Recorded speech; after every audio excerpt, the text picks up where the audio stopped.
তাহলে আমরা ওই বায়োটেকনোলজির নতুন একটা টপিকসে যাব। এটা একটা খুব ইন্টারেস্টিং টপিকস, নাম হলো জিনোম সিকোয়েন্সিং। ডিএনএ অণুর অনুদৈর্ঘ্যে এটিজিসি বেসগুলো কোন অনুক্রমে সজ্জিত থাকে তা হলো জিনোম সিকোয়েন্স। আর এই সিকোয়েন্সটি উদ্ঘাটন করাই হলো জিনোম সিকোয়েন্সিং বা ডিএনএ সিকোয়েন্সিং। আসলে ডিএনএ এর তোমরা গঠন দেখেছো, ডিএনএ হলো ডবল হেলিক্যাল গঠন, এবং সেখানে আমরা দেখেছি যে সেখানে অ্যাডেনিন সংশ্লিষ্ট নিউক্লিওটাইড, থাইমিন সংশ্লিষ্ট নিউক্লিওটাইড, এরকম থাকে। আবার গুয়ানিন সংশ্লিষ্ট নিউক্লিওটাইডের সাথে সাইটোসিন সংশ্লিষ্ট নিউক্লিওটাইড বিন্যস্ত থাকে। তো এখন এগুলো আসলে ডিএনএ গঠনে এগুলো কিভাবে বিন্যস্ত থেকে জীবের বৈশিষ্ট্য নিয়ন্ত্রণ করছে তা জানার বা তা নির্ণয় করার পদ্ধতিকে আমরা জিনোম সিকোয়েন্সিং বলে থাকি। এই যে আমরা এখন কথা বলতেছি, আমার কথা বলার ভঙ্গি একই রকম বা তোমাদের কথা বলার ভঙ্গি একরকম, কিন্তু কথা বলার ভঙ্গির জন্য যে ডিএনএ গুলো দায়ী, সেই ডিএনএ তে বেস পেয়ার গুলো কিন্তু সেম। আমাদের সবারই কিন্তু বেস পেয়ার সেম। ধরে নাও আমাদের সবার এই কথা বলার বৈশিষ্ট্যের জন্য দায়ী যে ডিএনএটা আছে, সেই ডিএনএ তে 1 লাখ বেস পেয়ার আছে। মানে 1 লাখ অ্যাডিনিন থাইমিন বা অ্যাডিনিন থাইমিন ও গুয়ানিন সাইটোসিন মিলে প্রায় 1 লাখ বেস পেয়ার আছে। এখন সবার ক্ষেত্রে কিন্তু সংখ্যাটা একই, কিন্তু আমার দেহে হয়তো কথা বলার জন্য দায়ী যে ডিএনএ, সেক্ষেত্রে ধরে নিলাম এটিজিসি এভাবে বিন্যস্ত আছে। আরেকজনের ক্ষেত্রে হয়তো টিজিএসি আছে, আরেকজনের ক্ষেত্রে হয়তো জিটিএসি আছে। এরকম ভিন্ন ভিন্ন হওয়ার কারণেই কিন্তু আমাদের হাঁটার বৈশিষ্ট্য, কথা বলার বৈশিষ্ট্য, হ্যাঁ, বা আমাদের যে টোন, এগুলো সব কিন্তু এক একজনের ক্ষেত্রে এক এক রকম হয়। অর্থাৎ একটি ডিএনএ স্ট্র্যান্ডের বেস পেয়ার সাজানো ক্রম যে প্রক্রিয়া নির্ণয় করা হয় তাকে ডিএনএ সিকোয়েন্সিং বলে। বিজ্ঞানী doctor F Sanger genome sequencing এর প্রবর্তক। জিনোম সিকোয়েন্সিং প্রক্রিয়া প্রাথমিকভাবে নির্দিষ্ট ডিএনএ অণুকে রিএজেন্ট সমৃদ্ধ 4টি টেস্ট টিউবে ভাগ করে দেওয়া হয়, যেখানে বিক্রিয়ার মাধ্যমে প্রতিটি ডিএনএ খণ্ডের এটিজিসি রেসিডিউ শনাক্ত করবে। জেল ইলেকট্রোফোরেসিস, এটা হলো একটা মেশিনের মতো একটা, সেখানে জেল দেওয়া হয়। তো জেল ইলেকট্রোফোরেসিস পদ্ধতিতে পাশাপাশি 4টি বিক্রিয়ায় প্রতিটিকে পৃথক করা হয় এবং রেডিও অ্যাক্টিভ ব্যান্ডের স্থান ও পরিমাণ থেকে সিকোয়েন্স নির্ণয় করা হয়। কম্পিউটার নিয়ন্ত্রিত এক্স রে স্ক্যানার ব্যবহার করে ইলেকট্রোফোরেসিসের রেজাল্ট বিশ্লেষণ ও ব্যাখ্যা করা হয়। তো প্রক্রিয়াটা আমরা একটু পরে জানবো কিভাবে এটা হয়। আমরা আসবো জিনোম সিকোয়েন্সিং এর প্রয়োগ। চিকিৎসা বিজ্ঞানে জিনোম সিকোয়েন্সিং প্রয়োগ করে বর্তমানে বিভিন্ন বংশগত রোগ নির্ণয় করে জিন থেরাপির মাধ্যমে এসব রোগের চিকিৎসা করা হচ্ছে। জিনোম সিকোয়েন্সিং প্রযুক্তি প্রয়োগ করে বর্তমানে কৃষিক্ষেত্রে অভূতপূর্ব সাফল্য অর্জিত হয়েছে। অণুজীবের জিনোম সিকোয়েন্সিং দ্বারা সুনির্দিষ্ট সংখ্যক জিন প্রয়োগ করে রোগ বালাই প্রতিরোধী ফসলি উদ্ভিদ সৃষ্টি করা হয়েছে। বাংলাদেশের বিজ্ঞানী ডক্টর মাকসুদুল আলম ও তার সহযোগীরা তোষা পাটের জিনোম সিকোয়েন্সিং তথা পাটের জীবন রহস্য উন্মোচন করেছে, এবং পাটের ডিএনএ তে বেস পেয়ারের সংখ্যা জানা গেছে 120 কোটি। বেস পেয়ার মানে অ্যাডেনিন থাইমিন সাইটোসিন গুয়ানিন এগুলো। অ্যাডেনিন গুয়ানিনকে একটা বেস পেয়ার, সাইটোসিন অ্যাডেনিন থাইমিনকে একটা বেস পেয়ার, সাইটোসিন গুয়ানিনকে এটাকে আরেকটা বেস পেয়ার বলা হয়। তাহলে পাটের ডিএনএ তে 120 কোটি বেস পেয়ার রয়েছে। ডক্টর মাকসুদুল আলম সম্পর্কে আমরা একটু পরে আরো ভালোভাবে জানবো। জিন অনুসন্ধান ও শনাক্তকরণে জীবের জিনোম সিকোয়েন্সিং করে কাঙ্ক্ষিত জিনের অবস্থান ও শনাক্ত করা যায়। এরূপ কাঙ্ক্ষিত জিন হচ্ছে বিটা ক্যারোটিন জিন, ইনসুলিন উৎপাদনকারী জিন ইত্যাদি। তো ডক্টর মাকসুদুল আলম সম্পর্কে তোমরা একটু জানো। ইনি বাংলাদেশের একজন বিখ্যাত গবেষক, বিখ্যাত বিজ্ঞানী ছিলেন। তো এ সম্পর্কে আমরা একটু জেনে নিই। ডক্টর মাকসুদুল আলম উনি হলো জিন তত্ত্ববিদ, পাটের জিন আবিষ্কারক। জন্ম 14 ডিসেম্বর 1954 এবং মৃত্যু 20 ডিসেম্বর 2014 সাল। তিনি হলো এই যে আমাদের যে সিটি কলেজের পাশে যে ল্যাবরেটরি স্কুল, সরকারি ল্যাবরেটরি স্কুল থেকে সে মাধ্যমিক এবং ঢাকা কলেজ থেকে উচ্চ মাধ্যমিক পাশ করে স্বাধীনতার পর মাকসুদুল আলম চলে যান রাশিয়ায়, এবং তিনি পরবর্তীতে কিন্তু কলেজ পাশ করার পর ঢাকা বিশ্ববিদ্যালয়ে ছিলেন কিন্তু। ঢাকা বিশ্ববিদ্যালয়ে বোটানি বা উদ্ভিদ বিজ্ঞানে অনার্স শেষ করে তারপরে চলে যান রাশিয়ায়। 1979 সালে রাশিয়ার মস্কো বিশ্ববিদ্যালয় থেকে মাইক্রোবায়োলজিতে এমএস ডিগ্রি লাভ করেন। আমার এখানে একটা কোশ্চেন আছে। হ্যাঁ বলো। সেটা হলো এই যে এইচএসসি কমপ্লিট করে মানে বাইরে যায় কিভাবে, মানে কি না না উদ্দেশ্য নিয়ে যাওয়া না হয় বা না কিভাবে এটা যাওয়া হয়? না, ইনি এইচএসসি পাস করে যায় নাই। হ্যাঁ, এখানে বলা হয়েছে কত 54 সাল, আর এটা হলো 1979 সাল। মাঝখানে তার অনার্স মাস্টার্স এটা দেওয়া হয়নি। হ্যাঁ, তিনি অনার্স করেন হলো ঢাকা বিশ্ববিদ্যালয় থেকে। ঠিক আছে, অনার্স এবং মাস্টার্স ঢাকা বিশ্ববিদ্যালয় থেকে করেন, এটা এখানে যোগ করতে হতো, যা করা হয়নি। হ্যাঁ, তারপরে তিনি চলে যান 1979 সালে রাশিয়ার মস্কো বিশ্ববিদ্যালয়, সেখানে মাইক্রোবায়োলজিতে এমএস ডিগ্রি লাভ করেন। তিনি একই বিশ্ববিদ্যালয় থেকে মানে রাশিয়ায়, হ্যাঁ রাশিয়ার মস্কো বিশ্ববিদ্যালয় থেকে 1982 সালে মাইক্রোবায়োলজিতে পিএইচডি ডিগ্রি লাভ করেন। 1987 সালে জার্মানির ম্যাক্স প্ল্যাঙ্ক ইনস্টিটিউট বায়োকেমিস্ট্রিতে পিএইচডি ডিগ্রি লাভ করেন। তিনি শাহজালাল বিশ্ববিদ্যালয়ের বিজ্ঞান ও প্রযুক্তি বিভাগের উপদেষ্টা মণ্ডলীর সদস্য। মাকসুদুল আলম মার্কিন যুক্তরাষ্ট্রের হাওয়াই বিশ্ববিদ্যালয়ের ম্যানুয়ার মাইক্রোবায়োলজি বিভাগের চেয়ারম্যান এবং অধ্যাপক ছিলেন। এর আগে 2010 সালে পাটের জীবন রহস্য উন্মোচন করে দেশে বিদেশে সাড়া ফেলে দেন। বিশ্বের 3টি ফসল ও 4টি জীবাণু সহ 19টি জীবের জীবন রহস্য উন্মোচনের নেতৃত্ব ছিলেন ডক্টর মাকসুদুল আলম। তিনি যুক্তরাষ্ট্রের হয়ে পেঁপের জিনোম রহস্য, মালয়েশিয়ার হয়ে রাবার উদ্ভিদের জিনোম রহস্য এবং বাংলাদেশের হয়ে পাট ও ছত্রাকের জীবন রহস্য উন্মোচন করেছেন। হ্যাঁ, তাহলে তিনি আসলে 19টা জীবের জীবন রহস্য উন্মোচনের নেতৃত্ব দিয়েছেন, কিন্তু তার সফলতা হলো এই 4টা: পেঁপে, রাবার, পাট এবং ছত্রাক। তো বাংলাদেশের গবেষণার জন্য হ্যাঁ তিনি ঢাকা বিশ্ববিদ্যালয়ের দুইজন বিজ্ঞানী বা টিচার, একটা হলো হাসিনা খান আর একটা হলো জেবা খানম। হ্যাঁ, এই দুইজন সহযোগী শিক্ষক ছিলেন, এবং আর একটা হলো ডক্টর মাসুদুল আলম। এই তিনজন মিলে 2010 সালে 22 মাসের একটা প্রজেক্ট নেন। এই 22 মাসের প্রজেক্টে প্রায় 66 কোটি টাকা ইনভেস্ট করা হয়েছিল। হ্যাঁ, এবং সেটা সব সব সম্পূর্ণটাই পাওয়ার কথা ডক্টর মাসুদুল আলম, কিন্তু তিনি বিনা পারিশ্রমিকে তিনি পাটের জিনোম রহস্য উন্মোচন করে দিয়েছেন বাংলাদেশের জন্য। এবং পাটের জিনোম রহস্য উন্মোচন করার আগে তিনি অলরেডি কিন্তু পেঁপে এবং রাবারের জিনোম রহস্য উন্মোচন করে দেন। তারপরেই কিন্তু বাংলাদেশ সরকার তাকে এই তোষা পাটের জিনোম রহস্য উন্মোচন করার জন্য তাকে আমন্ত্রণ জানান, এবং তিনি বাংলাদেশে 2010 সালে এই জিনোম রহস্য উন্মোচন করেন পাটের। পরবর্তীতে তিনি ছত্রাকের জীবন রহস্য উন্মোচন করে দেন, এটাও বাংলাদেশে। এবং ইনাকে দেখার সুযোগ আমার হয়েছিল। হ্যাঁ, ইনি হলো ঢাকার যে ক্রিসেন্ট রোড আছে, গ্রিন রোড, ক্রিসেন্ট রোড চিনো তো মনে হয় সবাই, যারা ঢাকার বাসিন্দা তারা হয়তো জায়গাটা চিনো। হ্যাঁ, তো সেখানে হলো তার হলো স্থায়ী মানে তার পৈতৃক নিবাস।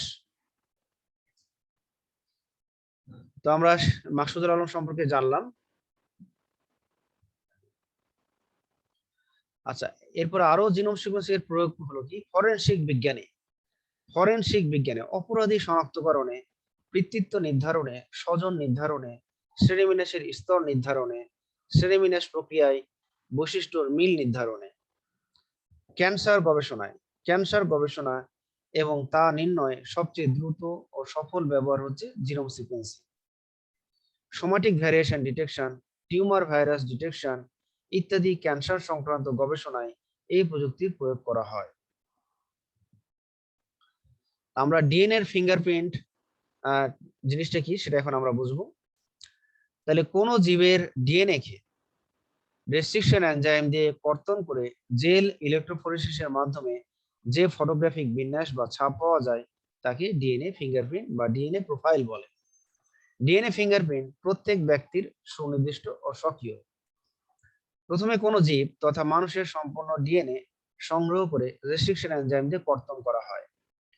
পরবর্তীতে জেল ইলেকট্রোফোরেসিসের মাধ্যমে জেল স্তরের উপর চালনা করা হয়, ফলে সেখানে ডিএনএ খণ্ডগুলো ক্রমান্বয়ে বড় থেকে ছোট হিসেবে কতগুলো সারিবদ্ধ ব্যান্ড হিসেবে জমা হয়। বিশেষ ফটোগ্রাফিক পদ্ধতি দ্বারা ব্যান্ডগুলোর প্রকৃতি ও পারস্পরিক অবস্থান জানা যায়। প্রত্যেক জীব তথা মানুষের ডিএনএ খণ্ডগুলোর এমন ফটোগ্রাফিক বিন্যাস বা চিত্রকে ডিএনএ ফিঙ্গারপ্রিন্ট বা ডিএনএ প্রোফাইল বলে। তো আমরা কিছু ছবি দেখি, তাহলে আমরা এটা বুঝতে পারবো। এটা হলো সেই নমুনাটা দেওয়া হচ্ছে। হ্যাঁ, এটা হলো একটা জেল ইলেকট্রোফোরেসিস মেশিন। এটা হলো সেই মেশিন, আর এটা হলো প্লেট, ইলেকট্রোফোরেসিস প্লেট। তো এখানে আমরা দেখতে পাচ্ছি উপরে কতগুলো টিউব, সেই টিউবের মধ্যে কিন্তু স্যাম্পল ডিএনএ আছে। তিনটাতে কিন্তু আলাদা আলাদা স্যাম্পল ডিএনএ আছে, mixture of DNA molecules of different size. কোনোটাতে আছে বড়, কোনোটাতে আছে ছোট, এভাবে কিন্তু স্যাম্পল দেওয়া আছে। এবং এখানে কিন্তু এর ভিতরে কিন্তু জেল চালনা করা হয়েছে, আর এটাকে আমরা বলছি প্লেট। এই প্লেটের পরে কিন্তু ওই ডিএনএ নমুনাগুলো ঢালা হচ্ছে। দেন জেল চালনা করা হলে দেখা যাবে সেগুলো বিন্যস্ত হবে। এই যে আমরা 2 নম্বর চিত্রে আমরা দেখতে পাচ্ছি সেগুলো কিন্তু বিন্যস্ত হওয়া শুরু হয়েছে। 3 নম্বর চিত্রটা হলো ফাইনাল। সেখানে আমরা দেখব যে উপরের দিকে লঙ্গার মলিকুলস, মানে সেখানে বেস পেয়ারের সংখ্যা বেশি থাকবে, ডিএনএ এর খন্ডে বেস পেয়ারের সংখ্যা বেশি। আর নিচের দিকে আমরা দেখছি শর্টার মলিকুলস অফ ডিএনএ, মানে সেখানে ডিএনএ এর যে খন্ডগুলো আছে সেখানে বেস পেয়ারের সংখ্যা কম। তো আমরা আরেকটা ছবি দেখি, সেই ছবিতে আমরা এখানে দেখে বুঝতে পারবো। তাহলে আমরা এখানে দেখতে পাচ্ছি যে এখানে হলো এ বি সি তিনটা স্যাম্পল। তো এখানে আমরা দেখতে পাচ্ছি যে এ স্যাম্পলে আমরা দেখেছি যে সেখানে একটা বড় খন্ড পাওয়া গেছে, ডিএনএ বড় খন্ড, সেখানে বেস পেয়ারের সংখ্যা 1000। আবার আমরা দেখব যে বি নাম্বার স্যাম্পলে একটা পাওয়া গেছে, সেটা হলো 800 বেস পেয়ার আছে। দেন আবার পরবর্তীতে আমরা দেখতে পাচ্ছি আরেকটা স্যাম্পল সি তে, সেখানে আছে 600 বেস পেয়ার। এইভাবে আমরা আবার সি স্যাম্পলে আরেকটা দেখতে পাবো, সেখানে 300 বেস পেয়ার। বি স্যাম্পলে আছে 200 বেস পেয়ার, এবং সি স্যাম্পলে আবার 100 বেস পেয়ার আছে। তাহলে আমরা এইভাবে ডিএনএ এর স্যাম্পল গুলো বা ডিএনএ খন্ডকের স্যাম্পল গুলো যদি আমরা এভাবে এই গ্যাস প্লেটে দিয়ে দিই এবং জেল চালনা করি, তাহলে এভাবে ডিএনএ এর খন্ডগুলো বড় থেকে ছোট এইভাবে সজ্জিত হবে। এবং তখন আমরা বিশেষ ফটোগ্রাফিক পদ্ধতিতে এই ডিএনএ খন্ডের বড় থেকে ছোট এই বিন্যাসগুলো ছবি তুলে নিব। তাহলে তখন আমরা বুঝতে পারবো যে কিভাবে বিন্যস্ত আছে। ফিঙ্গারপ্রিন্ট গুলো কিন্তু এভাবেই নেওয়া হয়। যেমন বর্তমানে তোমরা হয়তো শুনেছো ওই যে সেজান জুসের ফ্যাক্টরির আগুন লেগে গেল কয়েকদিন আগে। তো সেখানে কিন্তু হ্যাঁ স্যার। 52 জন মারা গেল।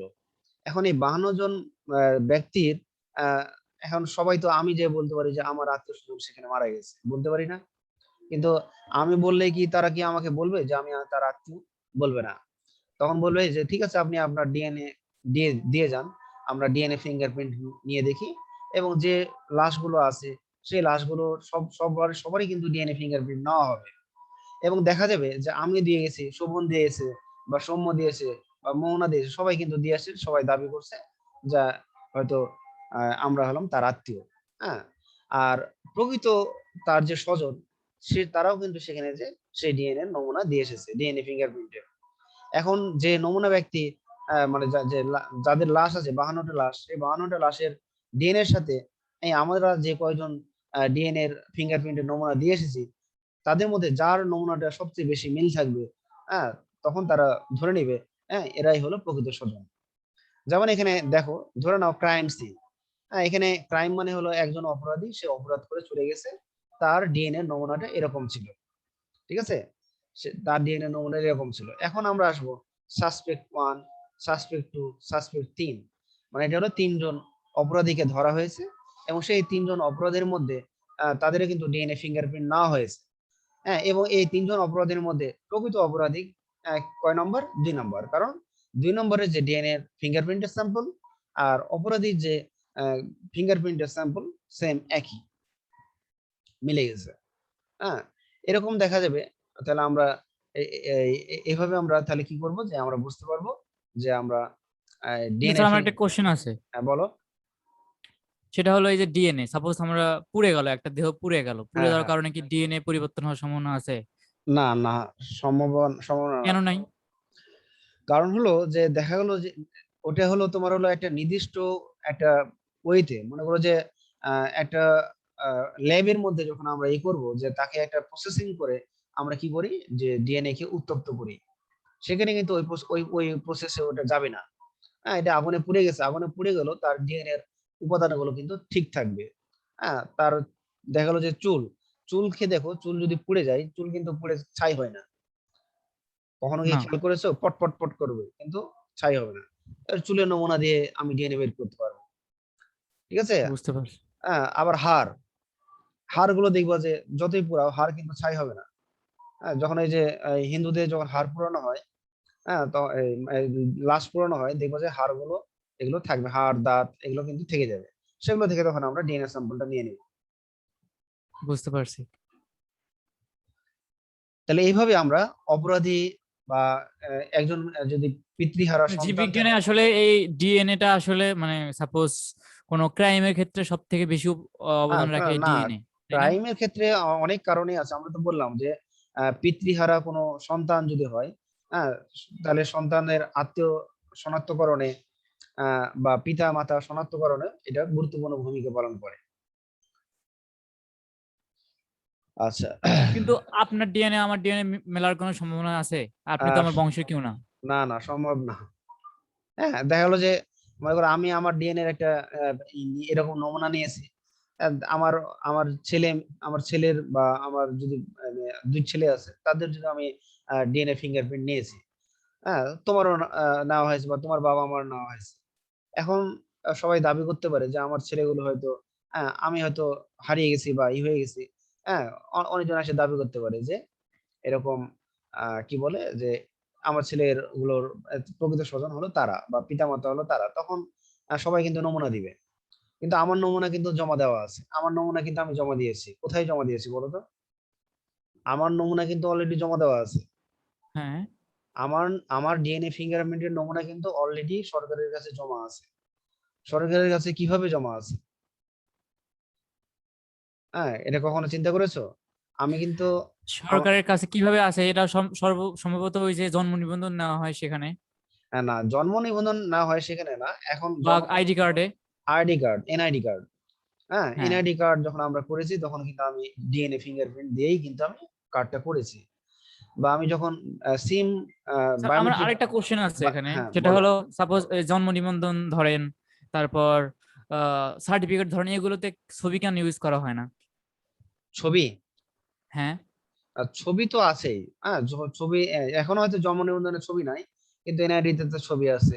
বা তোমার এনআইডি না, সাপোজ ওই সার্টিফিকেট গুলোতে, এগুলোতে তো আপনার ছবি দেওয়া হয় না, কেন দেওয়া হয় না? এই ছবি না দেওয়ার কারণে তো অনেক সমস্যা হয়, ওই যে একজনের দ্বারা দিয়ে আরেকজন পার হয়ে যায় না, অনেক সময়।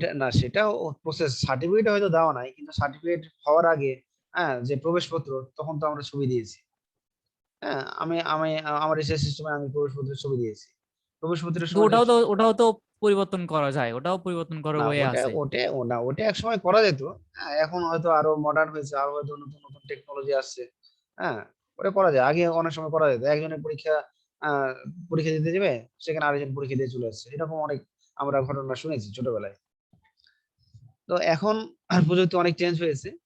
তাহলে আমরা ডিএনএ ফিঙ্গারপ্রিন্ট সরকারের কাছে জমা দিচ্ছি। একটা হলো নির্বাচনের সময় যে এনআইডি কার্ড, সেটার সময়, সিম বায়োমেট্রিক সিম রেজিস্ট্রেশনের সময়, আর এটা হলো পাসপোর্ট তৈরি করার সময়। বা আমরা অনেক সময় দেখা যাবে যে ভবিষ্যতে যখন আমরা বড় বড় কর্পোরেট যে জব গুলো করতে যাব, যেমন বর্তমানে এইচএসবিসি, হ্যাঁ, বা হলো এই ব্যাংকগুলোতে বা স্ট্যান্ডার্ড চার্টার্ড ব্যাংকে, এই সমস্ত ব্যাংকে যদি আমরা জব করতে যাই, তাহলে কিন্তু আমাদের ডিএনএ ফিঙ্গারপ্রিন্ট জমা দিতে হবে। বা ওই যে ইতে নেওয়া হয় না, ওই যে উম, আদমশুমারিতে নেওয়া হয় না? আদমশুমারিতে জাস্ট গণনা তো। হ্যাঁ হ্যাঁ, আদমশুমারিতে না হয় না, আরেকটা হয়, আরেকটা হলো জমি, জমি কেনা বেচা। হ্যাঁ হ্যাঁ, জমিতে নেওয়া হয়। হ্যাঁ, জমি কেনা বেচার সময় যখন তুমি হলো নিজের নামে নামজারি করলা বা রেজিস্ট্রেশন করলা, তখন কিন্তু তোমাকে ওই সিল স্বাক্ষর দিয়ে নিয়ে আসতে হবে। আর সিল স্বাক্ষর দেওয়া মানে তোমার ডিএনএ ফিঙ্গারপ্রিন্ট দিয়ে দেওয়া। তো যাই হোক, তাহলে আমরা এইভাবে, হ্যাঁ, বিয়ের আমাদের ক্ষেত্রে তো নেওয়া হয় না, তাই না?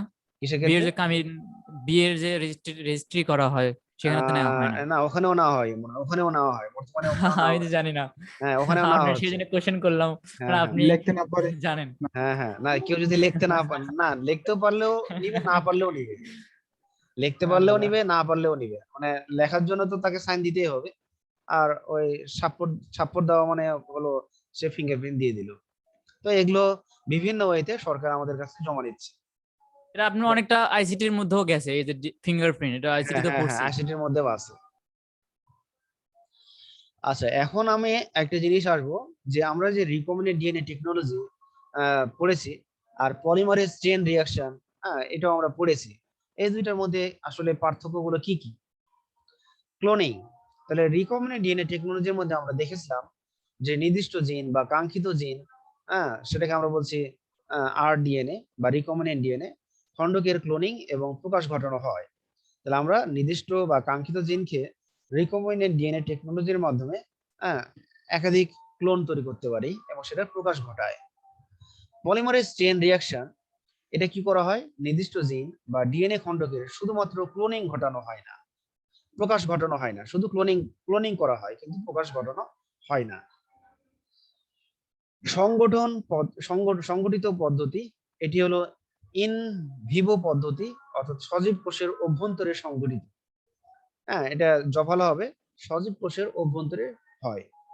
আর এটি হলো ইন ভিট্রো, সজীব কোষের বাইরে সংগঠিত হয়, উইদিন দ্য গ্লাস, কাঁচপাত্রের ভিতরে। ভেক্টরের ভূমিকা, এক্ষেত্রে ভেক্টর অবশ্য। তাহলে রিকম্বিনেন্ট ডিএনএ টেকনোলজিতে ভেক্টর কে ছিল? রিকম্বিনেন্ট ডিএনএ তে ভেক্টর বা বাহক কে ছিল? মনে আছে রিকম্বিনেন্ট ডিএনএ এর বাহক বা ভেক্টর কে ছিল? রিকম্বিনেন্ট ডিএনএ এর ক্ষেত্রে আমরা দুই ধরনের ডিএনএ দেখেছিলাম, একটা ছিলাম কাঙ্ক্ষিত জিন বা ডিএনএ, আর একটা নাম ছিল প্লাজমিড ডিএনএ। তাহলে কাঙ্ক্ষিত ডিএনএ না প্লাজমিড ডিএনএ কে বহন করেছিল? Plasmid DNA. তাহলে এখানে ভেক্টর হিসেবে কে থাকবে? Plasmid DNA. তাহলে রিকম্বিনেন্ট ডিএনএ টেকনোলজিতে প্লাজমিড ডিএনএ যদি না থাকে তাহলে এই ধরনের টেকনোলজি বাস্তবায়ন করা সম্ভব নয়। আর পলিমারেজ চেইন রিঅ্যাকশনে এরকম প্লাজমিড ডিএনএ দরকার নাই। উৎসেচক, প্রধান উৎসেচক রেস্ট্রিকশন এনজাইম এবং ডিএনএ লাইগেজ। আর এখানে আমরা দেখব প্রধান উৎসেচক তাপ সহিষ্ণু DNA polymerase enzyme. Genetic engineering এর ক্ষেত্রে রিকম্বিনেন্ট ডিএনএ টেকনোলজির ভূমিকা তুলনামূলক অধিক, আর এখানে রিকম্বিনেন্ট ডিএনএ টেকনোলজির ভূমিকা তুলনামূলকভাবে কম। তাহলে পলিমারেজ চেইন রিঅ্যাকশনে এই আরডিএনএ টেকনোলজির ভূমিকা নাই বা কম। আমরা এবার একটা নমুনা প্রশ্নে যাব। উদ্দীপকটা সবাই খুব ভালো করে পড়বা। এই নমুনা কোশ্চেন পড়ার পর আমরা কিছু অবজেক্টিভে যাব, এমসিকিউ এ যাব। বিজ্ঞানীরা অনেক গবেষণার মাধ্যমে এক ধরনের পদ্ধতি উদ্ভাবন করেছে যার মাধ্যমে অতি অল্প সময়ে জীবাণুমুক্ত ও একই বৈশিষ্ট্য সম্পন্ন উন্নত জাতের চারা উৎপাদন করা যায়। উন্নত জাতের উদ্ভিদ উৎপাদনের পাশাপাশি বিজ্ঞানীরা মানব কল্যাণে আরো একটি প্রযুক্তি উদ্ভাবন করেছে যা মানুষের রক্তে গ্লুকোজের স্বাভাবিক মাত্রা নিয়ন্ত্রণের জন্য দায়ী হরমোন তৈরি করতে সক্ষম। তাহলে এখানে আমরা বলছি জিন ক্লোনিং কি? তাহলে জিন ক্লোনিং কাকে বলে? কেউ জিন ক্লোনিং এর সংজ্ঞা বলতে পারবা কেউ? কোশ্চেনটা আরেকবার একটু বলেন। জিন ক্লোনিং কি? জিন ক্লোনিং ক নাম্বার কি? বলা হয়েছে জিন ক্লোনিং কি? কোন কাঙ্ক্ষিত জিনের হুবহু কপি করা, কোন কাঙ্ক্ষিত জিনের বা কাঙ্ক্ষিত ডিএনএ এর হুবহু কপি করা বা হুবহু কপি করা। জিন প্রকৌশলে ব্যবহৃত অণুজীবের ক্রোমোজোম বহির্ভূত বৃত্তাকার অংশের বৈশিষ্ট্য লিখো। তাহলে জিন প্রকৌশলে ব্যবহৃত অণুজীবের নাম কি? এনিওয়ান, কেউ পারবা? ব্যাকটেরিয়া বা ইকোলাই। তাহলে ব্যাকটেরিয়ার যে ডিএনএ বা ব্যাকটেরিয়ার যে ক্রোমোজোম আছে, এই ব্যাকটেরিয়ার ক্রোমোজোমের বাইরে আরো একটা বৃত্তাকার একটা ক্রোমোজোম বা ডিএনএ আছে, তার নাম কি? Recombinant DNA. ব্যাকটেরিয়ার যে ইকোলাই ব্যাকটেরিয়া দিয়ে আমরা দেখেছিলাম যে ব্যাকটেরিয়ার নিজস্ব ডিএনএ বা নিজস্ব ক্রোমোজোম ছাড়াও আরো এরকম গোল গোল কতগুলো ডিএনএ ছিল, যে ডিএনএ গুলো বাহক হিসেবে কাজ করে। তার নাম কি? Plasmid DNA. তাহলে প্লাজমিড ডিএনএ বৈশিষ্ট্য এখানে লিখে দিবা। উদ্দীপকের প্রথমোক্ত পদ্ধতির গুরুত্ব উল্লেখ করব, প্রক্রিয়াটি সংক্ষেপে বর্ণনা করো। তাহলে উদ্দীপকের প্রথমোক্ত পদ্ধতিটা কি ছিল? অতি অল্প সময়ে জীবাণুমুক্ত ও একই বৈশিষ্ট্য সম্পন্ন উন্নত জাতের চারা উৎপাদন। তাহলে টিস্যু কালচার। তাহলে টিস্যু কালচার এই যে এগুলোর মধ্যে এইচডব্লিউ দেন না আপনি? কোনটা? এটা এটা তো এটা তৈরি করে দিবা। এটা তো এইচডব্লিউ আমি বলে দিছি, জাস্ট এটা বলে দিলে তাহলে আমরা করলো, তাহলে আপনি বলেই দিলেন, তাহলে আমরা কেমন করে লাভটা হলো না কি? না দেখি আপনি অন্য কোনো কোশ্চেন দিবেন। ওটা দিয়ে অনেক সময় যেটা বুঝিয়ে দিলাম এটাও দিয়ে আবার অন্য অন্য অন্য কোশ্চেনও দিতে পারবো, অসুবিধা নাই। আচ্ছা ঠিক আছে, তাহলে আমি একটা কোশ্চেন এটা বাদে এটা বুঝিয়ে দিলাম, তো অন্য একটা কোশ্চেন দিয়ে দিব। ক খ রা বুঝে দিয়েছেন, সমস্যা নেই, গ ঘ বুঝে তোর দরকার নাই, হ্যাঁ কারণ এটা তো পরের লাইনই আপনি হ্যাঁ এগুলোর হ্যাঁ মধ্যে। হ্যাঁ হ্যাঁ। তো ঠিক আছে, তো এটা এইডাব্লিউ দেন সামনের দিন, আচ্ছা এটা এসডব্লিউ থাকলো। আর আমি দেখি আরো কোশ্চেন দিতে পারি কিনা। বা আপনি একটা কাজ করতে পারেন, যেন আরিফ স্যার যেমন করেন, মানে হ্যাঁ ছোট মোটো এক্সাম নেন উনি, উনি মানে এমসিকিউ সহকারে এগুলো তুলে ধরেন, ভালোই লাগে করতে। হ্যাঁ হ্যাঁ হ্যাঁ। তো ঠিক আছে, আরেকটা হলো যে এই যে এটা যেমন হলো এমসিকিউ। এই যে হ্যাঁ, এরকম করে ছাড় দেয়, হ্যাঁ, তো এমসিকিউ এটা হলো। 10টা দেয় আর 2টা সৃজনশীল দেয়, হয়ে যায়। হ্যাঁ, তো এখানে দেখো আমি জাস্ট এগুলো বলছি, তো এগুলো তো এগুলো এগুলো এমসি হোমওয়ার্ক হিসেবে ধরে নাও। স্যার হ্যাঁ ফাহিম কি জানি বলতেছে। হ্যাঁ বলো, ফাহিম বলো। স্যার ওই গ আর ঘটা বুঝাই দিলে ভালোই তো আমাদের জন্য। গ আর ঘ, আচ্ছা আমি বুঝাই দিচ্ছি, অসুবিধা নাই, বুঝাই দিচ্ছি, তারপর তোমরা এটা লিখে জমা দিবা। ওকে, তাহলে এখানে বলেছিলাম গ নাম্বার উদ্দীপকের প্রথমত পদ্ধতিটির গুরুত্ব। তাহলে প্রথমত পদ্ধতি ছিল টিস্যু কালচার। তাহলে টিস্যু কালচারের গুরুত্ব তুমি লিখবা, কয়টা গুরুত্ব লিখবা, লিখে সেই টিস্যু কালচারের বর্ণনা সংক্ষেপে লিখতে হবে। ঘ নাম্বারটা হলো উদ্দীপকে উল্লিখিত হরমোনটির নাম। হরমোনটির নাম হলো কি? ইনসুলিন। গ্লুকোজের স্বাভাবিক মাত্রা নিয়ন্ত্রণ করে ইনসুলিন। ইনসুলিনের উৎপত্তি স্থল বর্ণনা করতে হবে। ইনসুলিনের উৎপত্তি স্থল মানে কি? যে অগ্নাশয়ের আইলেটস অফ ল্যাঙ্গারহ্যান্স, এই ল্যাঙ্গারহ্যান্সের যে বিটা কোষ আছে, বিটা কোষের 11 নং ক্রোমোজোমের খাটো বাহুর শীর্ষে ইনসুলিন উৎপাদনকারী জিন অবস্থিত। দেন ইনসুলিন উৎপাদনের কৌশল বা প্রক্রিয়া বর্ণনা করতে হবে। তাহলে মানব ইনসুলিন উৎপাদনের কৌশল তুমি জানো, রিকম্বিনেন্ট ডিএনএ টেকনোলজি। সেই টেকনোলজি ব্যবহার করে এখন তোমাকে এটা লিখতে হবে। তাহলে বুঝতে পেরেছো? হ্যাঁ স্যার, বুঝতে পারছি। আচ্ছা এখন আমরা এটা আসি, এটা এখন তোমাদের হোমওয়ার্ক হিসেবে থাকবে, ঠিক আছে? হুম, তো এটা কবে জমা দিব? এটা কালকে? এটা জমা দাও, কালকের মধ্যে জমা দাও। তো আমি জাস্ট কোশ্চেন গুলো বলছি, হ্যাঁ, সবাই একটু খেয়াল করো, উত্তর আমি বলবো না। বায়োটেকনোলজি শব্দটি সর্বপ্রথম কোন বিজ্ঞানী ব্যবহার করেছিলেন? ক কার্ল এরিখি, গটলিব হ্যাবারল্যান্ড, ইনগো পর্ট্রিকাস, লেডারবার্গ। এখানে আমি 4টে বিজ্ঞানী কিন্তু আমি তোমাদের পড়াইছি, আমাদের লেকচারের মধ্যে এগুলো কিন্তু আছে, প্রত্যেকটারই কি নোট হ্যাঁ, কিন্তু কিছু না কিছু অবদান আছে। তাহলে জেনেটিক প্রোব হলো। স্যার এগুলো হ্যাঁ হ্যালো, এগুলা কি এখন বলবো উত্তরগুলা? এখন বললে তো আমরা সবাই জানে গেলাম, স্যার আমাদের এক্সাম নিতে যাচ্ছে। না না এখন না, এখন না, এটা হলো তুমি আলাদা হবে এটা, মানে ই করে আমার ইনবক্সে দিয়ে দিও, ওই গ্রুপে দিও না। গ্রুপে দিলে সবাই দেখবে, ইনবক্স হ্যাঁ করবে, তাহলেই ইনবক্স হবে। করে দিবা, ইনবক্স করে দিবা। আর গ্রুপে দিলে একজনের আরেকজন দেখে দিয়ে দিতে পারে, বুঝছো? কি কিভাবে লিখবা জানো?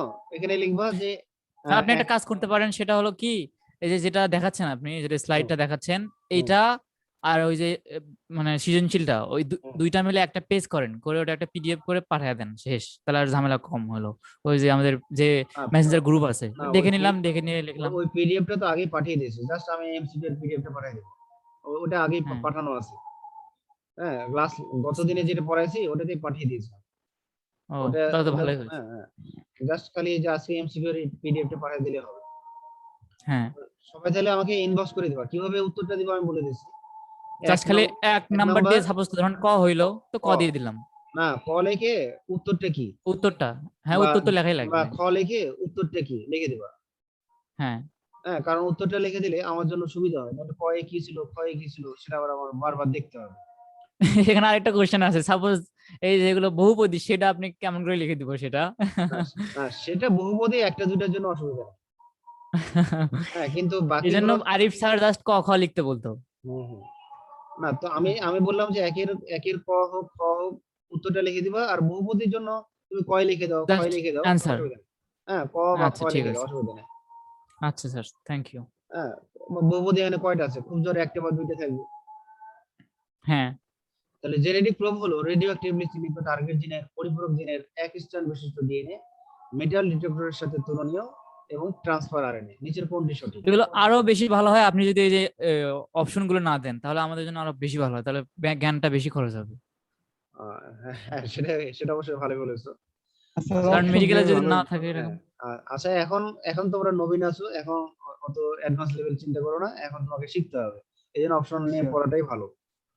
যখন এটা শেষ হয়ে যাবে তখন তুমি আস্তে আস্তে এটা নিজেকে ডেভেলপ করার জন্য তখন এমসিকিউ গুলো আমরা দিব। মানে যখন কোর্স শেষ হয়ে যাবে তখন আমরা ওই লেভেলে যাব। হ্যাঁ, ওটা আরো বেশি, ওটা বলে এক কথায় প্রকাশ, ওটা হ্যাঁ, হ্যাঁ, হ্যাঁ, অনেক, ওটাই ভালো হয় বেশি। হ্যাঁ, হ্যাঁ। আচ্ছা, 3 নম্বর দেখো, ইনসুলিন অণুর এ ও বি পলিপেপটাইড শিবুলে কতটি অ্যামাইনো অ্যাসিড থাকে? এ তে কতটি, বি তে কতটি? কাগজ ও কাগজের মণ্ড থেকে নির্গত বর্জ্য পদার্থে আমিষ সৃষ্টিকারী ছত্রাকের নাম কি? Penicillium, claviceps, torula, aspergillus. এই যে আমরা বারবার ইকোলাই ইকোলাই বলি না, এস্টেরিক এর আসল নাম কিন্তু এস্টেরিখিয়া কোলাই। হ্যাঁ, বিজ্ঞানী থিওডোর এস্টেরিক তার নামের শেষের অংশ এস্টেরিক লাস্টে এ দিয়ে দিয়েছে, এস্টেরিখিয়া। আর কোলাই মানে হলো এই ব্যাকটেরিয়াটা মানুষের কোলনে বাস করে, এই জন্য নাম হচ্ছে এস্টেরিখিয়া কোলাই। হ্যাঁ, জাস্ট এর নামকরণের ইতিহাসটা একটু বলে দিলাম। তাহলে এস্টেরিখিয়া কোলাইয়ের জিনোমে কয় জোড়া বেস পেয়ার থাকে? এটা লিখবা। এবার আসি আমরা, রেস্ট্রিকশন এনজাইমের সাহায্যে ডিএনএ অণুর কয় জোড়া বেস কাটা যায়? 2 থেকে 3, 4 থেকে 6, 5 থেকে 7, 8 থেকে 10। বেস পেয়ার মানে তো নিশ্চয়ই বুঝেছো। বেস পেয়ার মানে, বেস পেয়ার কয় ধরনের? বেস পেয়ার কয় ধরনের বলতে পারবা? Actually, বেস পেয়ার হলো, যেমন ডিএনএ এর ক্ষেত্রে 2 ধরনের। একটা হলো অ্যাডেনিন থাইমিন, এটা মিলে একটা বেস পেয়ার। আর এটা হলো সাইটোসিন গুয়ানিন, হ্যাঁ, এটা মিলে একটা বেস পেয়ার। অ্যাডেনিন থাইমিন মানে কি? অ্যাডেনিন সংশ্লিষ্ট এবং থাইমিন সংশ্লিষ্ট নিউক্লিওটাইড মিলে একটা বেস পেয়ার। আবার সাইটোসিন সংশ্লিষ্ট ও গুয়ানিন সংশ্লিষ্ট নিউক্লিওটাইড মিলে আরো একটা বেস পেয়ার। ঠিক আরএনএ তেও কিন্তু দুই দুই ধরনের বেস পেয়ার থাকে। আরএনএ এর বেস পেয়ারের নামগুলো জানো?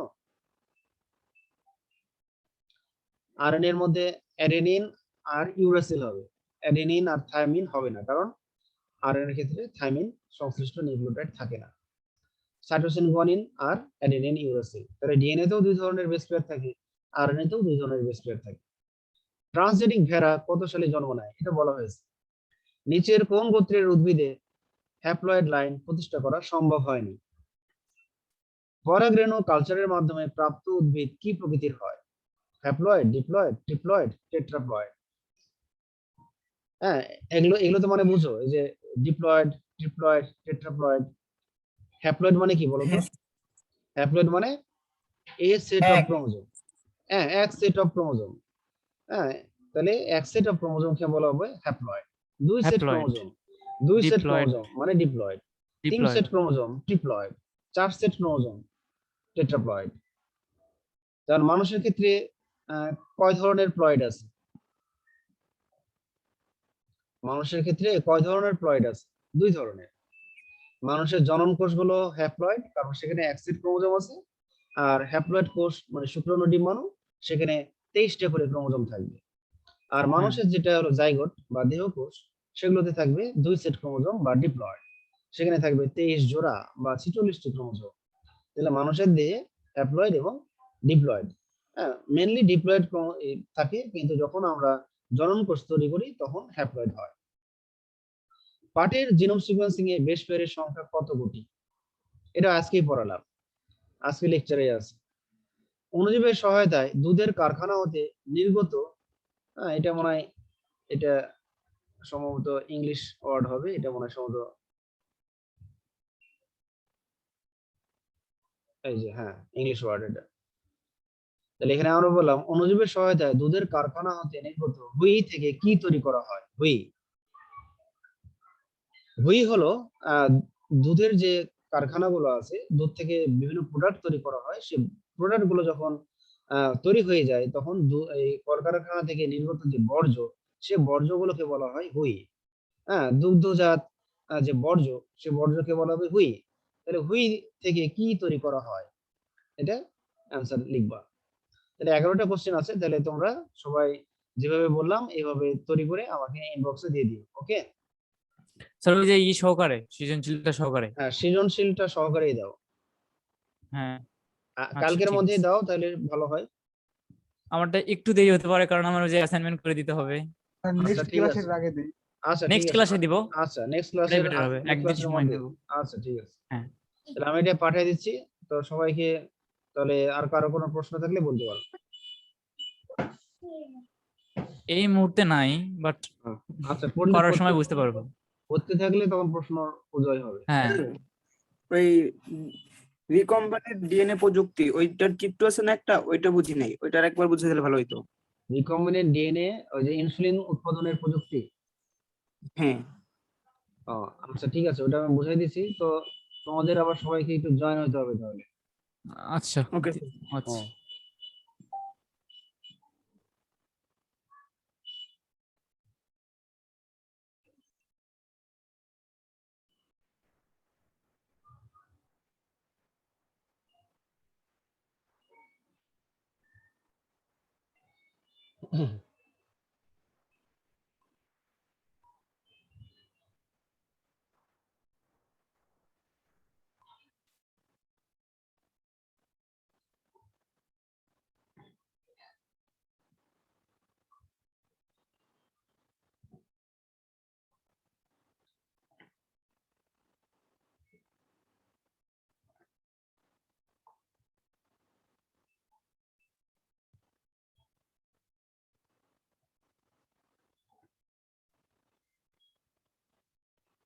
আচ্ছা সব আমার আসছে না। আচ্ছা শুরু করছে তাহলে, হ্যাঁ। আচ্ছা সবাই ছবিটা দেখতে পাচ্ছো, স্লাইডটা? Okay sir. আচ্ছা এখানে আমরা কি করব, এখানে হলো আমাদের মেন উদ্দেশ্য হলো যে মানুষের ইনসুলিন কিভাবে তৈরি করা হয়। তাহলে মানুষের, হ্যাঁ বলো। এ- মানুষের এই জিনিসটা বুঝতে চাচ্ছ না? হ্যালো।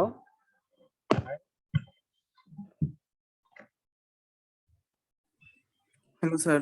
হ্যাঁ বলছি এই জিনিসটা বুঝতে চাচ্ছ না? হ্যাঁ স্যার। হ্যাঁ হ্যাঁ আচ্ছা ঠিক আছে। তাহলে আমরা এখানে কি করব, যে মানুষের ইনসুলিন উৎপাদনের রিকম্বিনেন্ট ডিএনএ টেকনোলজি।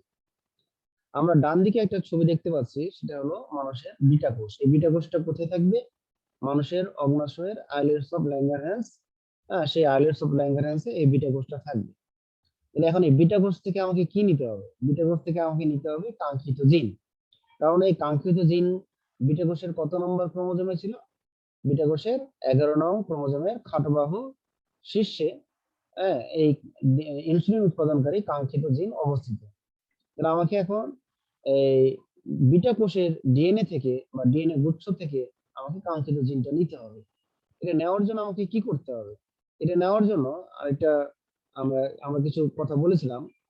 হ্যাঁ আমরা কি বলেছিলাম, যে প্রথমে একটি সেন্ট্রিফিউজ টিউব নিয়ে, এটা সেন্ট্রিফিউজ টিউব নিব, সেই টিউব নিয়ে তাতে সুক্রোজ দ্রবণ ঢালা হয়, পরে বিটা কোষকে প্রবেশ করানো হয়। তাহলে প্রথমে একটা টিউব নিব, সেই টিউবের ভিতরে সুক্রোজ দ্রবণ নিব, এবং সুক্রোজ দ্রবণ নেওয়ার পর বিটা কোষে সেই টিউবের মধ্যে ঢোকাবো। বিটা কোষ টিউবের দ্রবণে বিশ্লিষ্ট হয়। এবার দ্রবণ সহ টিউবকে সেন্ট্রিফিউজ যন্ত্রে 1 মিনিটে 3000 বার ঘূর্ণন করানো হলে বিটা কোষের যাবতীয় উপাদান তলানি আকারে টিউবের তলায় জমা হয়। তলানি থেকে ব্যান্ড বাছাই করা হয়, মানে ডিএনএ ব্যান্ড বাছাই করা হয়। তাহলে আমরা এটা বুঝতে পারলাম। তাহলে ডিএনএ ব্যান্ড আমরা কিভাবে বের করব? এটা কিন্তু এর আগের দিন আমি এমনি জাস্ট মুখে বলেছিলাম, আজকে আমি এটা লিখে লিখে দিয়েছি। প্রথমে কি বললাম, প্রথমে একটা সেন্ট্রিফিউজ টিউব নিব, ছোট্ট একটা টিউব। সেই টিউবের মধ্যে সুক্রোজ দ্রবণ নিব, পরে বিটা কোষ নেব। বিটা কোষ নেওয়ার পর বিটা কোষ সেই দ্রবণে লাইসিস হয়ে যাবে বা বিশ্লিষ্ট হবে। দেন এই বিটা কোষ এবং সুক্রোজের দ্রবণ সহ টিউবকে সেন্ট্রিফিউজ যন্ত্রে যদি আমি স্থাপন করি, সেটা 1 মিনিটে 3000 বার ঘূর্ণন করানো হয়, এবং বিটা কোষের বিশ্লিষ্ট হওয়া যাবতীয় উপাদান টিউবের তলায় জমা হবে। সেই তলানি থেকে আমরা ডিএনএ ব্যান্ড বাছাই করব। তাহলে আমরা এইভাবে ডিএনএ ব্যান্ড বাছাই করবো। ডিএনএ ব্যান্ড বাছাই করার পর, আমরা ডিএনএ ব্যান্ড বাছাই করার পর সেখান থেকে আমরা কি করব, রেস্ট্রিকশন এনজাইম দিয়ে সেই ডিএনএ ব্যান্ড থেকে আমি কাঙ্ক্ষিত জিন কেটে নেব। তাহলে এই যে আমরা এখানে কতগুলো কাঙ্ক্ষিত জিন কেটে নিয়েছি। তাহলে আমরা বিটা কোষ থেকে কাঙ্ক্ষিত জিন কাটার প্রক্রিয়াটা বুঝতে পারলাম। হ্যাঁ স্যার। আচ্ছা এবার আমরা আসবো ব্যাকটেরিয়া থেকে কিভাবে আমি প্লাজমিড ডিএনএ কে নিব। ঠিক একই রকম প্রক্রিয়া অনুসরণ করব।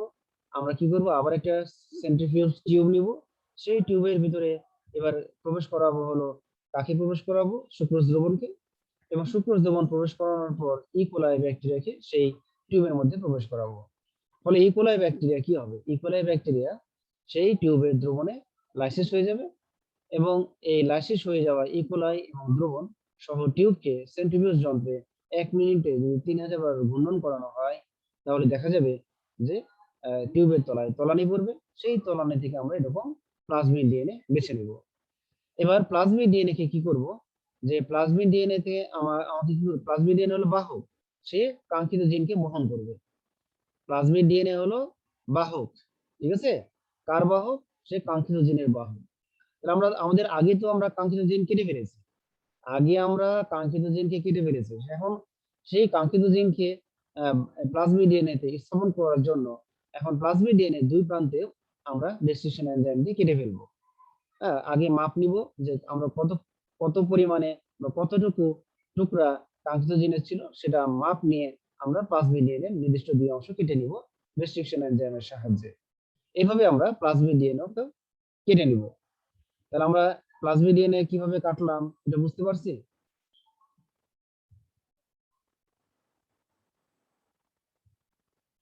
হ্যালো, হ্যাঁ স্যার, বুঝছি।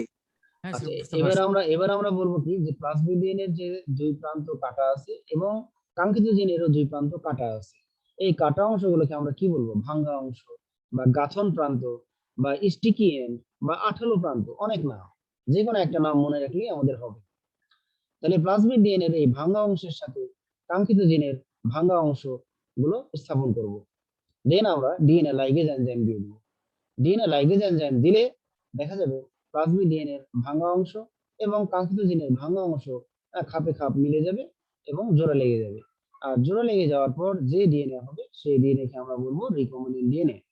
সেই ডিএনএ কে আমরা কি বলবো, রিকম্বিনেন্ট ডিএনএ বা রিকম্বিনেন্ট ডিএনএ প্লাজমিড। এতটুকু পরিমাণ বুঝতে পারছি? রিকম্বিনেন্ট ডিএনএ তৈরি হওয়া পর্যন্ত আমরা কি বুঝতে পারছি? হ্যাঁ স্যার। এরপরে আমাদের পরবর্তী কাজটা কি, রিকম্বিনেন্ট ডিএনএ তৈরি হয়ে গেল মানে কি, এই রিকম্বিনেন্ট ডিএনএ কি বহন করেছে, এই রিকম্বিনেন্ট ডিএনএ বহন করছে ইনসুলিন উৎপাদনকারী কাঙ্ক্ষিত জিন। ক্লিয়ার?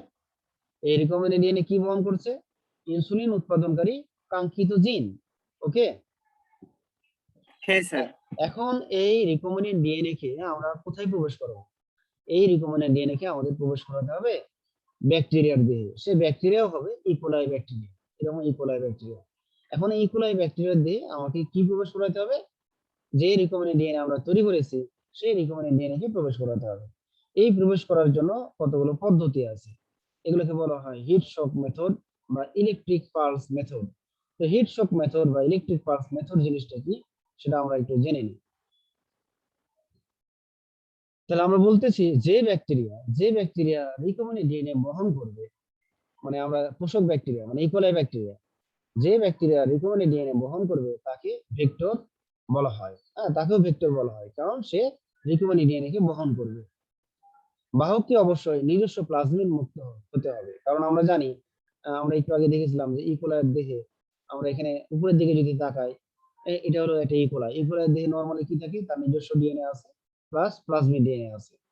কিন্তু এখন আমাদেরকে কি করতে হবে, আমাদের এখন রিকম্বিনেন্ট ডিএনএ কে আমাদের ইকোলাইয়ের দেহে ঢোকাতে হবে। কাজেই আমাদের কি করতে হবে, যে যে ইকোলাই পোষক দেহ হিসেবে আমরা নিব সেই ইকোলাইয়ের প্লাজমিড কে বের করে ফেলবো। হ্যাঁ, প্লাজমিড ডিএনএ কে যদি বের করে না ফেলি তাহলে আমরা রিকম্বিনেন্ট ডিএনএ কে প্রবেশ করাতে পারবো না। কাজেই প্লাজমিড ডিএনএ কে বের করে ফেলবো, বের করে ফেলে আমরা রিকম্বিনেন্ট ডিএনএ সেই ব্যাকটেরিয়া দিয়ে প্রবেশ করাবো। এখন সেই প্রসেসটা কি সেটা এখন আমরা জানবো। তাহলে আমরা যে ব্যাকটেরিয়া পোষক হিসেবে নিয়েছি তার দেহ থেকে প্লাজমিড কে বের করে ফেলেছি, ফলে সেই ব্যাকটেরিয়ার দেহে শুধু এখন কি আছে, শুধুমাত্র তার নিজস্ব ডিএনএ আছে। আর পরে আমরা এখন রিকম্বিনেন্ট ডিএনএ তার দেহে ঢুকাবো। এখন রিকম্বিনেন্ট ডিএনএ গ্রহণ করার জন্য বাহককে উপযুক্ত হতে হয়। হিট শক মেথড অনুসারে বাহককে প্রথমে ক্যালসিয়াম ক্লোরাইড দ্রবণে ডুবিয়ে 14 থেকে 16 ঘন্টা বরফে রাখা হয়। তাহলে আমরা যে ব্যাকটেরিয়াটা নিয়েছি, যে ব্যাকটেরিয়ার দেহ থেকে আমরা প্লাজমিড ডিএনএ কে বের করেছি, শুধু তার নিজস্ব ডিএনএ আছে, সেই ব্যাকটেরিয়াকে একটা কাঁচ পাত্রে ক্যালসিয়াম ক্লোরাইড দ্রবণ রেখে সেখানে আমরা ডুবাই দিব, মানে ব্যাকটেরিয়াকে ডুবাই দেব। দেন ব্যাকটেরিয়া 14 থেকে 16 ঘন্টা সেই ক্যালসিয়াম ক্লোরাইড দ্রবণে থাকবে। এর ফলে কি হয়, ইকোলাই ব্যাকটেরিয়ামের কোষ প্রাচীরে ক্যালসিয়াম লেগে থাকে এবং ইকোলাই কোষকে রিকম্বিনেন্ট ডিএনএ গ্রহণ করার জন্য উপযুক্ত করে থাকে। এরকম 14 থেকে 16 ঘন্টা যদি আমরা ক্যালসিয়ামে ক্লোরাইড দ্রবণে রেখে দিই, তাহলে ব্যাকটেরিয়ার কোষ প্রাচীরে ক্যালসিয়াম লেগে যায়, যার ফলে ইকোলাই কোষ রাজি হয় বা ইকোলাই কোষ উপযোগী হয় রিকম্বিনেন্ট ডিএনএ কে গ্রহণ করার জন্য। ইকোলাই কোষ ও রিকম্বিনেন্ট ডিএনএ একত্রে মিশিয়ে একটি পাত্রে 30 মিনিট বরফে, পরে 42 ডিগ্রি সেলসিয়াস তাপে 90 সেকেন্ড বা 1.5 মিনিট রাখা হয় এবং পুনরায় 2 মিনিট বরফে রাখলে ইকোলাই কোষ রিকম্বিনেন্ট ডিএনএ কে শোষণ করে এবং দেহের ভিতরে নিয়ে নেয়। তাহলে এইভাবে কিন্তু ব্যাকটেরিয়া কোষ বা পোষক কোষ রিকম্বিনেন্ট ডিএনএ কে গ্রহণ করে নেয়। আমি প্রক্রিয়াটা আবার বলতেছি। তাহলে আমরা কি করলাম, আমরা রিকম্বিনেন্ট ডিএনএ তৈরি করে নিয়েছি। সবাই এটা বুঝেছো রিকম্বিনেন্ট ডিএনএ? এখন আমরা বলবো এই রিকম্বিনেন্ট ডিএনএ কে কোথায় ঢোকাবো? ব্যাকটেরিয়ার কোষে ঢোকাবো। কিন্তু ব্যাকটেরিয়ার কোষ আগে থেকেই তার দেহে নিজস্ব ডিএনএ আছে এবং প্লাজমিড ডিএনএ আছে। আমরা কি করব, প্রসেসিং করে তার দেহ থেকে প্লাজমিড ডিএনএ কে আলাদা করে দেব, যার ফলে এখন কি থাকবে, ইকোলাই শুধুমাত্র মূল ডিএনএ অণু থাকবে। এরকম মূল ডিএনএ অণু যুক্ত ইকোলাই কোষকে আমরা একটা কাঁচ পাত্রে রেখে দিব। সেই কাঁচ পাত্রে ক্যালসিয়াম ক্লোরাইড দ্রবণ ঢেলে দেব। ঢেলে দেওয়ার ফলে আমরা 14 থেকে 16 ঘন্টা বরফে রেখে দেব, যার ফলে ইকোলাইয়ের কোষ প্রাচীরে ক্যালসিয়াম লেগে যাবে। আর এই ক্যালসিয়াম লেগে যাওয়ার কারণে ইকোলাই কোষটা রিকম্বিনেন্ট ডিএনএ গ্রহণ করার জন্য উপযোগী হবে। এরপরে কি করা হবে, এরকম ক্যালসিয়াম লাগানো ইকোলাইকে এবং এই রিকম্বিনেন্ট ডিএনএ কে মিক্সচার করব। মিক্সচার করার পর আমরা আবার কিছু প্রসেসে যাব। সেই প্রসেসগুলো কি ছিল? সেই প্রসেসগুলো ছিল যে মিক্সচার করার পর আমরা কি করব, সেগুলোকে 30 মিনিট বরফে রাখবো। প্রথমে আধা ঘন্টা বরফে রাখবো, দেন 42 ডিগ্রি সেলসিয়াস তাপে উত্তপ্ত করব, 90 সেকেন্ড রেখে দেবো। আবার পুনরায় 2 মিনিট বরফে রাখবো। তারপরে দেখা যাবে ইকোলাই কোষে রিকম্বিনেন্ট ডিএনএ ঢুকে গেছে, যার ফলে এই ধরনের যে রিকম্বিনেন্ট ডিএনএ যখন ব্যাকটেরিয়াল কোষে ঢুকে যায়, তখন সেই ব্যাকটেরিয়াল কোষে দুই ধরনের ডিএনএ থাকবে। একটা তার নিজস্ব ডিএনএ, আর এখন প্রবেশ করলো রিকম্বিনেন্ট ডিএনএ। এই ধরনের ব্যাকটেরিয়াকে আমরা কি ব্যাকটেরিয়া বলবো? এই ধরনের ব্যাকটেরিয়াকে আমরা বলবো জি জি ইকোলাই বা জি ইকোলাই মানে হলো আমরা কি বলবো, যে জেনেটিক্যালি মডিফাইড ইকোলাই, বা আমরা বলতে পারি এটাকে আমরা আরো বলতে পারি ট্রান্সফর্ম ব্যাকটেরিয়া। এর আরো একটা নাম ট্রান্সফর্ম ব্যাকটেরিয়া বলতে পারি। ওকে, তাহলে আমরা এই ট্রান্সফর্ম ব্যাকটেরিয়া বা জি ইকোলাই কিভাবে তৈরি হলো সেটা কি আমরা বুঝতে পারলাম? হ্যাঁ স্যার। আচ্ছা, তাহলে আমাদের এখন জি ইকোলাই বা ট্রান্সফর্ম ব্যাকটেরিয়া তৈরি করা হয়ে গেল। মানে এই ব্যাকটেরিয়ার মধ্যে তার নিজস্ব ডিএনএ অণু থাকবে এবং প্লাজমিড ডিএনএ বাদ বাদ দেওয়া হয়েছে। প্লাজমিড ডিএনএ এর বদলে এখন প্রবেশ করেছে রিকম্বিনেন্ট ডিএনএ, এবং এই প্রক্রিয়াটিকে আমরা বলবো ট্রান্সফরমেশন প্রক্রিয়া, যে প্রক্রিয়ার মাধ্যমে ব্যাকটেরিয়া কোষের মধ্যে রিকম্বিনেন্ট ডিএনএ ঢোকানো হয়। আচ্ছা, এখন আমরা এই ব্যাকটেরিয়া এই ধরনের ব্যাকটেরিয়া গুলোকে আমরা কি করব, একটা বড় ফার্মেন্টেশন ট্যাঙ্কে রেখে দেব। বড় ফার্মেন্টেশন ট্যাঙ্ক, যে ফার্মেন্টেশন ট্যাঙ্কে কি থাকবে, সেখানে বায়ু প্রবেশ করবে না, বায়ু রুদ্ধ অবস্থায় সেই ট্যাঙ্কটা থাকবে এবং নির্দিষ্ট তাপমাত্রা এবং চাপ সেখানে মেনটেন করা হয়। সেরকম একটা আবদ্ধ ট্যাঙ্কে আমরা এরকম কিছু কালচার মিডিয়াম রেখে দেবো বা পুষ্টি মাধ্যম রেখে দেবো।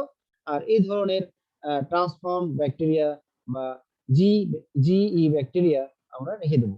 ঠিক আছে, রেখে দেওয়ার ফলে এই ব্যাকটেরিয়া গুলো কি করবে, এই ব্যাকটেরিয়া গুলো সেই আবাদ মাধ্যমে পুষ্টি নেবে, পুষ্টি গ্রহণ করে তারা বিভাজন করবে এবং বিভাজন করে সংখ্যা বৃদ্ধি করবে। এরকম করে দেখা যাবে একটা ব্যাকটেরিয়া থেকে দুইটা, দুইটা থেকে চারটা, চারটা থেকে আটটা, আটটা থেকে 16টা, এরকম দেখা যাবে ঘন্টা ঘন্টার ঘন্টার মধ্যে অনেকগুলো ব্যাকটেরিয়া তৈরি হয়ে যাবে। দেন সেই প্রত্যেকটা ট্রান্সফর্ম ব্যাকটেরিয়ার মধ্যে কিন্তু কি রয়েছে, প্রত্যেকটা ট্রান্সফর্ম ব্যাকটেরিয়ার মধ্যে কিন্তু ইনসুলিন উৎপাদনকারী রিকম্বিনেন্ট ডিএনএ আছে, যার ফলে সেই সমস্ত ব্যাকটেরিয়াতে অবশ্যই কি হবে, ইনসুলিন তৈরি হবে। এবং এই ইনসুলিন গুলোই তখন আমরা কি করব, ট্যাঙ্ক থেকে সংগ্রহ করব। অনেক সময় দেখা যাবে এই ধরনের ইনসুলিনের সাথে ব্যাকটেরিয়ার নিজস্ব কিছু প্রোটিন থাকে, সেই প্রোটিনগুলোকে আমরা যাচাই করে আলাদা করে দেব, শুধু আমরা ইনসুলিন দেব। এভাবে যখন আমরা ট্যাঙ্কে ইনসুলিন পেয়ে যাব, সেই ইনসুলিন গুলো আমরা ছোট ছোট অ্যাম্পুল বা ছোট ছোট বোতলে ভরে রাখবো। হ্যাঁ, কোনো বোতলে 5 ml, কোনো বোতলে 10 ml, কোনো বোতলে 2 ml আমরা এবং ভরে রাখবো এবং সেটা আমরা পরবর্তীতে ইনজেক্ট আকারে রোগীর দেহে পুশ করাবো, ইনজেকশনের মাধ্যমে পুশ করব। তাহলে এইভাবে কিন্তু আমরা ইনসুলিন উৎপাদন করতে পারি। প্রসেসটা সবাই বুঝতে পারছো? হ্যাঁ স্যার। আচ্ছা, তাহলে তোমাদেরকে আমরা এই যে এর আগের দিন আমি যেমন এই দুটো জিনিস দিই না, এটা আমি অ্যাড করে দিব। হ্যাঁ, এই যে কিভাবে নেয়, আর হলো একটা হলো কিভাবে প্লাজমিড ডিএনএ নেয় বা কাঙ্ক্ষিত জিন নেয়, সেটা প্রক্রিয়া হলো এটা। আর এটা হলো কিভাবে আহ, আহ, পোষক পোষক কোষের ভিতরে রিকম্বিনেন্ট ডিএনএ কে প্রবেশ করানো হয়, সেটার প্রসেস হলো এটা। তো ঠিক আছে, তাহলে তাহলে আজকে ক্লাস শেষ করছি। সবাই ভালো থাকো। আচ্ছা স্যার, আসসালামু আলাইকুম। আল্লাহ হাফেজ। আল্লাহ হাফেজ।